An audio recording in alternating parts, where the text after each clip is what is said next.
Bonjour à tous. Alors, je vais tout de suite vous expliquer comment créer votre Google Classroom et comment manipuler Classroom à partir de votre adresse du LAC professionnel.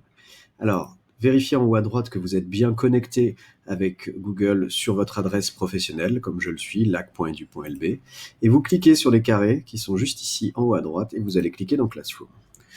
Je vais créer une classroom virtuelle, une fausse classroom, pour que vous compreniez comment le faire. Donc moi, vous voyez, j'ai déjà une, deux, trois classrooms qui sont mes anciennes classes et je vais en créer une nouvelle. Donc je clique sur le plus et je vais faire créer un cours.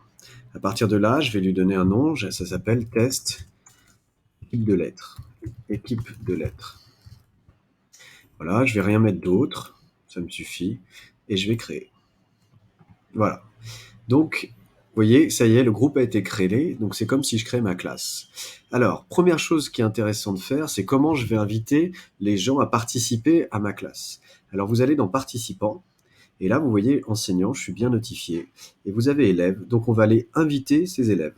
Pour cela, c'est très simple, je vais faire comme si vous, l'équipe de lettres, vous étiez mes élèves, donc je vais je vais mettre les noms des uns et des autres, commencer donc avec Bouchra, et automatiquement, son adresse s'affiche, vous voyez, Ayal, je vais mettre Rinois, je vais mettre Lama, et voilà. Donc là, c'est notre équipe. On est tous ici, et on va pouvoir, donc je vais donc me créer, je vais vous inviter. À partir de ce moment-là, vous allez donc recevoir un mail sur votre boîte, vous verrez, et vous allez activer l'invitation et l'accepter. Voilà. Donc là, maintenant, j'ai mes élèves qui sont donc proposés sur mon groupe Classroom. Vous voyez, j'ai mon groupe, j'ai mes participants. Et au fur et à mesure que vous allez accepter, d'ailleurs, je vais voir que vous avez bien accepté. Alors, la première chose qui est intéressante, ça peut être de générer le lien Meet à gauche. Parce que si je génère un lien Meet, à partir de ce moment-là, tout ce que je vais, le Meet de la classe, ce sera celui-là. C'est-à-dire que j'aurai pas besoin à chaque fois de recréer une adresse Meet. En fait, il suffit que je clique sur ce lien-là. Et si j'ai dit aux élèves de se retrouver à une heure précise sur ce lien-là, automatiquement, ça sera toujours le même et ils n'auront qu'à se retrouver sur le lien-là.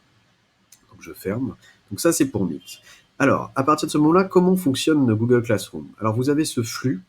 Le flux, c'est comme une sorte de mur. À chaque fois que vous allez poster quelque chose, donner des informations, il va apparaître sur ce mur. Alors, moi, je m'en sers du mur quand je veux juste envoyer une information aux élèves. Par exemple, je vais mettre, je vais vous informer que je viens de créer ce groupe classe sur Google Classroom pour vous expliquer comment fonctionne. Voilà, Jacques Meni. Donc là, vous voyez, je vais vous l'envoyer et ça va l'envoyer à tous les élèves. Donc ceci dit, à vous les participants. Je le publie et à partir de ce moment-là, c'est publié sur mon flux. Alors, ce qui est intéressant, bien sûr, dans Google Classroom, c'est de donner des devoirs. Alors, pour donner des devoirs à faire, ça va être dans Travaux et devoirs. Et là, vous pouvez, vous voyez, créer des devoirs. Alors, je vais créer un devoir, par exemple là, donc questionnaire sur Classroom.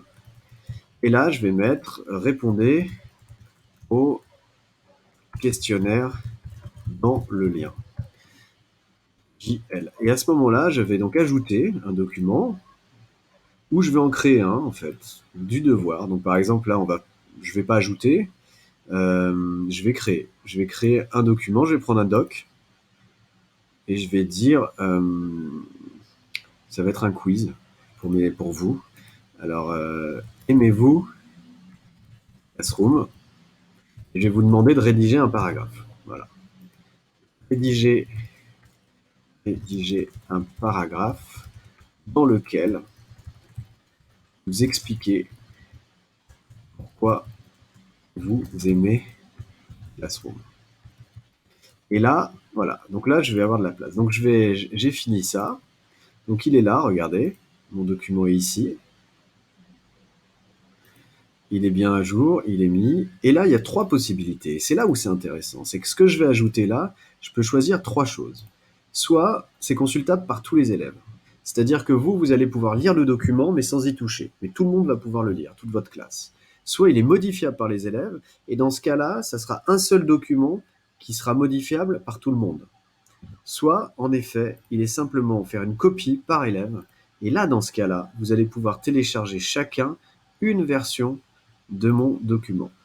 Et ça, c'est extrêmement précieux, parce que ça permet effectivement de récupérer ensuite des devoirs. Donc, je vais mettre une note, je vais m'amuser à mettre 10 points, et je vais mettre une date de limite de rendu. Alors aujourd'hui, on est le 24, je vais vous donner jusqu'à vendredi 25, et ensuite, je vais publier le devoir. Et là, à ce moment, il a été publié et vous devez recevoir un mail, en fait, dans lequel on vous dit que j'ai publié un devoir. À partir de ce moment-là, ce qui est fabuleux, c'est que vous allez avoir accès au rendu des élèves directement. Donc, si je regarde bien, je vais aller dans Travaux et devoirs, je vais aller là, et regardez bien. Là, pour l'instant, je l'ai attribué logiquement à 5 personnes. Alors là, on ne le voit pas. Alors, je vais vous montrer dans un autre Google Classroom. La caméra, je vais la mettre sur le côté. Là, il y en a 21 qui m'ont remis leurs devoirs.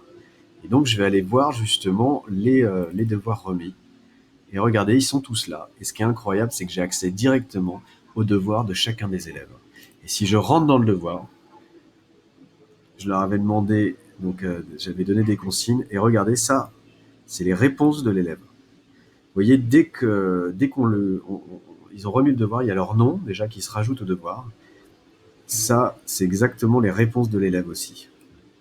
Voilà. Et donc, ils avaient tous ce même document commun, mais vous voyez, c'était ensuite, ils avaient à compléter de façon personnelle chacun des devoirs. Voilà, je vous dis à très bientôt.